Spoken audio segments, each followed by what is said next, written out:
여러분 반갑습니다. 오늘은 고향이 그리워도 못 가는 아쉬움이라는 내용을 가지고 말씀을 좀 드리도록 하겠습니다. 여러분 설은 잘 보내셨죠?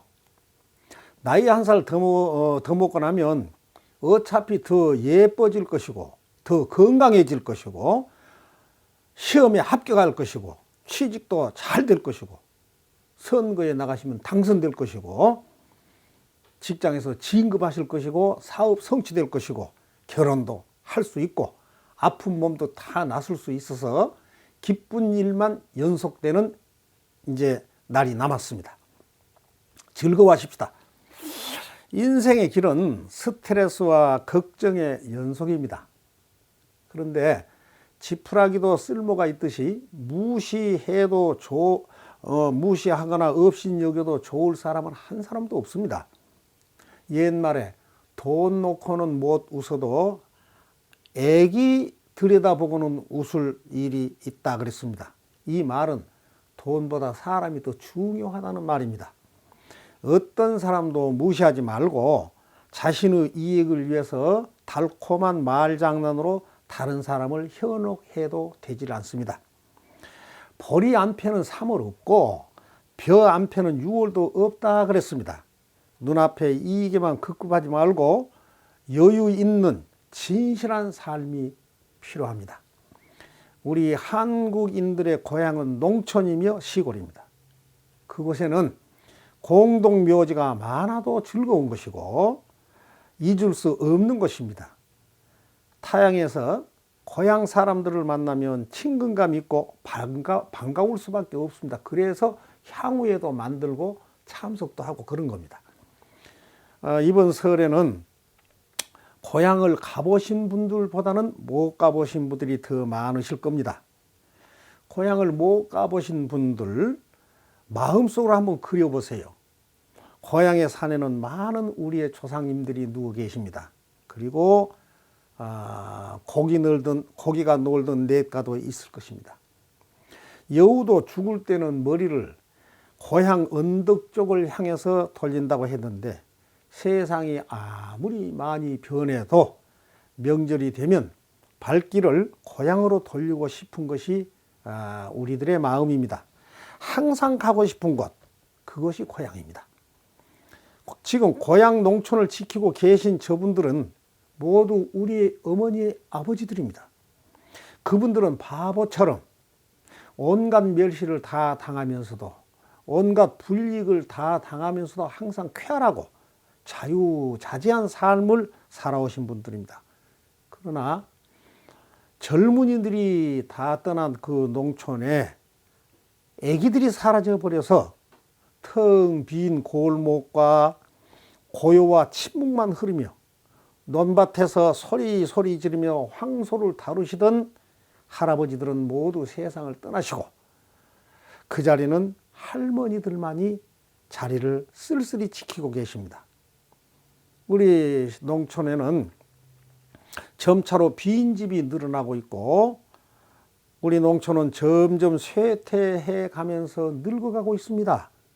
지금의 저 노인들마저 세상을 떠나고 나면 고향도 우리 기억에서 점점 멀어져 갈 것 같습니다.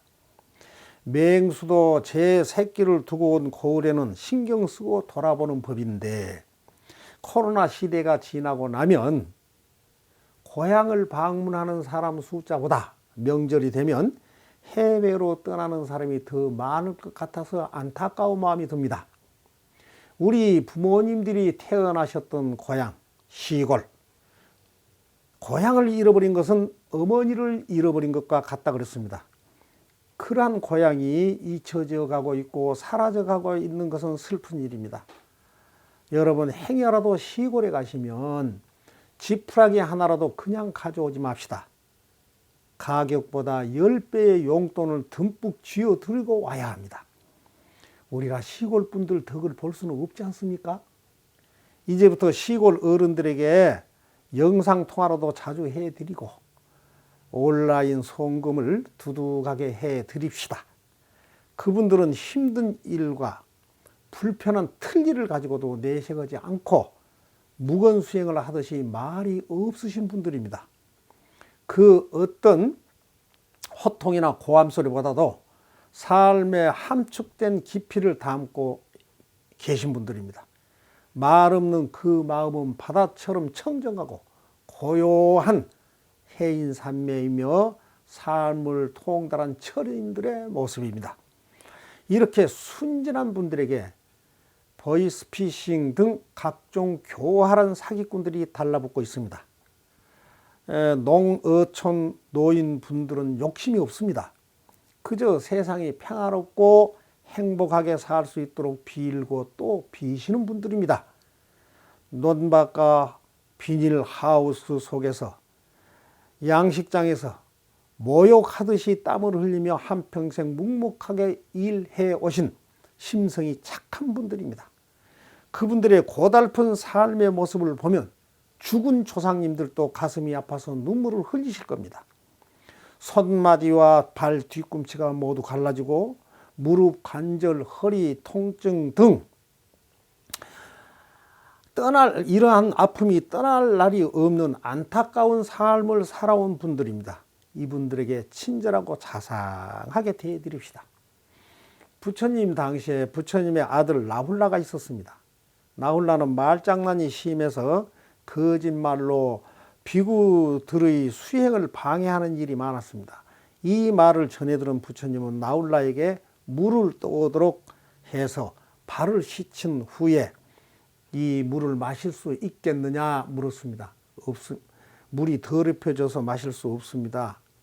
그러면 이 그릇에 밥을 담을 수 있겠느냐? 담을 수 없습니다. 그래. 더럽고 오만한 마음을 담은 몸 역시 깨끗하지 못하다. 거짓말하고 장난치는 것도 이와 같는 것이니라. 우리는 이렇게 부족한 사람을 가르칠 때는 논리 정연하고 합리적이며 자상하고 명확하게 정감 어린 태도로 인격적 교감을 이루어서 스스로 깨달도록 해드려야 합니다. 그래야 배우는 사람도 제대로 배울 수가 있습니다.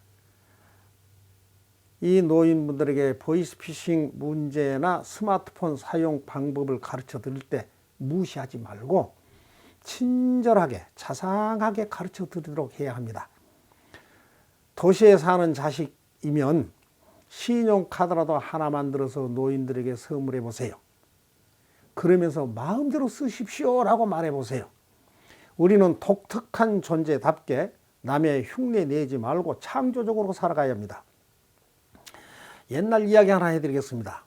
옛날에 찢어지게 가난한 까막눈 아버지가 가난과 무식이 한이 되어서 아들만은 대학까지 보내주기로 작심을 하고 빚을 얻어서 아들을 한양으로 유학을 보냈습니다. 추운 겨울날 아들이 잘했다는 편지를 보내왔습니다. 답장을 써야 하는데 한 번도 편지를 써본 경험이 없어서 참으로 난감합니다. 그래서 고심 끝에 아들이 편지를 보고 비슷하게 모방을 해서 답장을 했습니다. 아들 전 상서. 아들아, 추운 날씨에 객지에서 얼마나 고생이 많으냐. 아비는 의복이 남루하야 골목 출입이 번개로다. 하숙비는 몸소 가지고 갈 터인즉 애비 걱정 마시고 객지에서 부디 몸성이 공부나 잘 하소서. 아비 올리. 기가 막히게 잘못된 모방의 경우입니다.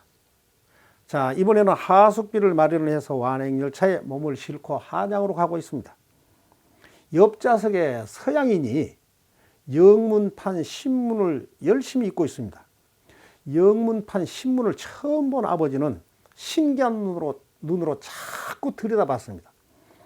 서양인은 이 어른이 관심이라도 있는 그 기사가 있는가 싶어서 한 장을 빼줬어요. 이 아버지는 받아들자마자 거꾸로 쫙 펴고 입술을 탈싹탈싹 옆으로 쫙 펴들고 고개를 끄덕끄덕 합니다. 읽는 신용을 합니다. 주위 사람들이 막 웃습니다. 창조는 어려워도 모방은 굉장히 쉬운 거예요. 무조건 나무 흉내를 내지 말자는 말씀을 드리고 있습니다. 독창적인 삶은 항상 불완전하지만 부단한 변전 가운데 완전을 기해가는 것입니다. 우리 시골 노인들은 힘든 삶 속에서도 주름진 얼굴에 환한 미소로 밥알 하나로도 소중히 여기시는 분들이며 남을 위로할 줄도 알고 짐승에게도 인정을 베풀면서 자신을 한껏 낮추신 분들입니다. 그러면서 현세의 무거운 짐을 도맡아 오신 분들, 그분들 앞에서 산도 허물고 바다도 메울 것처럼 허풍 떨면서 돈 잘 버는 자랑만 하지 말고 온라인 송금, 용돈 송금이라도 좀 해드리고 신용카드 한 장씩 만들어서 보내드리는 운동을 전개를 합시다. 사흘 살고 나올 집도 100년 앞을 보고 짓는 법입니다. 형식적으로 대하지 말고 최선의 예의를 갖춰서 큰 절을 올릴 수 있어야 합니다. 효는 하늘의 상도이자 땅의 의로움입니다.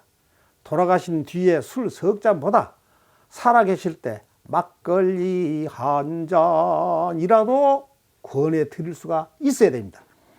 한 사람이 효도를 하면 한 가정이 흥하는 것이고 100사람이 효도를 하면 한 고을이 흥하는 것이고 전 국민이 효도를 하면 온 나라가 흥하는 것입니다. 도덕성을 갖춘 예의 바른 언행, 그분들 길을 살려드려야 합니다. 선인 나빠입니다. 공부하는 방은 불을 꺼놔도 밝고 향기롭고 도박이나 범죄를 모의하는 방에는 불을 켜놔도 어둡고 향수를 뿌려놔도 악취가 진동하는 것입니다.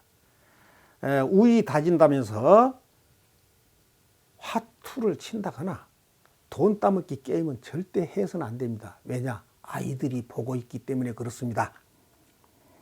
훌륭한 스승님 가르침을 받아서 눈이 밝아지면 조개가 참새로 변한 것을 볼 수가 있고 썩은 지푸라기에서 반딧불이 생겨난 것도 볼 수가 있습니다.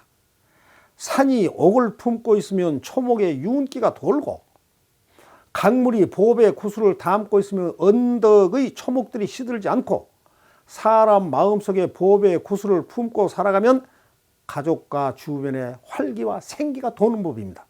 우리는 이 우주 가운데 단 하나뿐인 독특한 존재입니다. 모두에게 배울 수 있는 기회를 제공하고 나 자신도 배울 수 있는 기회를 놓치지 말아야 합니다. 보리방아 찔 때만 시어머니 생각이 난다면 이미 늦습니다. 처음 걸음마를 배울 때는 넘어지고 또 넘어집니다. 넘어지는 것이 겁이 나서 포기하게 되면 평생 걷지 못하는 사람이 됩니다. 부족한 노인이라도 무시하지 말고 자신의 부족함을 느끼면서 배워나가도록 합시다. 항상 생의 감각을 흔들어 깨워 나가야 합니다. 남이 성공한 분야라 하더라도 따라하지 마시기 바랍니다. 봄에 깐 병아리는 가을에 세어봐야 알 수가 있는 것입니다. 결과를 보기 전부터 타산부터 앞세우지 말아야 합니다. 낡은 생각을 파괴하는 것이 새로운 창조의 첫 걸음입니다. 오늘은 고향이 그리워도 못 가는 아쉬움이란 내용으로 말씀을 드렸습니다. 오늘도 여러분 좋은 하루 되십시오. 저는 날마다 행복합니다. 모두가 평화롭고 활기찬 나날이 되시기를 바라면서 줄이겠습니다. 다음 주 화요일 07시에 다시 뵙도록 하겠습니다. 감사합니다. 이만 하면 됐다. 뭘 더 바라겠느냐.